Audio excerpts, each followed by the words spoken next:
नाज़रीन खबर शामिल कंदासीं। हुकूमत सिंध जो कोरोना केसिस में वाध खे ॾिसंदे पब्लिक ट्रांसपोर्ट बंद रखण वारे फैसले ते अमल दरामद कराइण लाइ डिप्टी कमिश्नर कश्मीर जो नदीम कोच ट्रांसपोर्ट के इंचार्ज आगा मुमताज खान पठान सां फोन ते राब्तो करे तावन जे लाइ चयो वियो।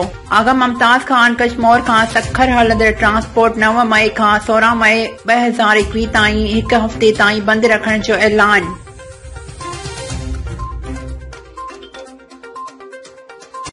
मोहतरम जनाब अस्सलाम वालेकुम। जीअं त SGN न्यूज़ जे तरफ़ां हिन ईद उल फितर जे पुरसरत मौके ते शानदार प्रोग्राम रखियो वियो आहे, जंहिंमें अवां पंहिंजनि प्यारनि दोस्तनि ऐं पंहिंजनि माइटनि खे ईद उल फितर मुबारकूं ॾियो।